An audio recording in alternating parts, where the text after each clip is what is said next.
Je suis complètement sortie de l'anorexie. J'avais 27 ans à peu près, j'en ai 30 aujourd'hui. Donc c'est long. C'est récent. C'est long. Alors, bien avant mes 27 ans, j'allais beaucoup mieux.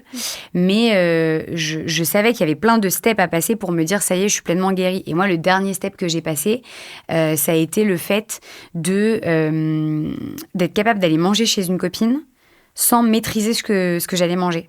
C'est-à-dire que jusqu'à mes 27 ans à peu près, j'avais encore ce truc de si je vais manger chez des amis, il faut que je sache un peu ce qui m'attend, toujours un peu ce besoin de contrôler.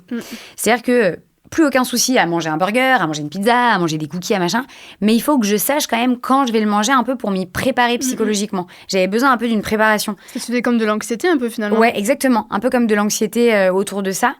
Et il fallait que, en fait, si je mange un burger, c'est parce que moi, j'ai décidé de manger le burger. Et bah, parce que j'arrive chez des potes et d'un coup, on me dit « Hey, soirée burger ce soir !» Et en fait, j'ai pas eu le temps pendant la journée d'assimiler le truc. Bah, il y a 3 ans de ça, il y avait une pote à nous qui faisait une crémaillère, une amie d'enfance. Et là, je vais chez elle. En fait, je ne savais absolument pas ce que j'allais manger. Aucune idée, pardon. Et en fait, je me rends compte que la soirée passe. Et zéro questionnement intérieur de moi, full détente. Tout ce qu'elle avait préparé, c'était trop bon. Je mange de tout, je me prends pas la tête. Et là, je me dis « Ah, ça y est.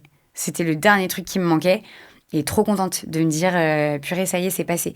Donc je pense qu'il faut être hyper patient et bienveillant avec soi-même parce qu'on avance tous à notre rythme.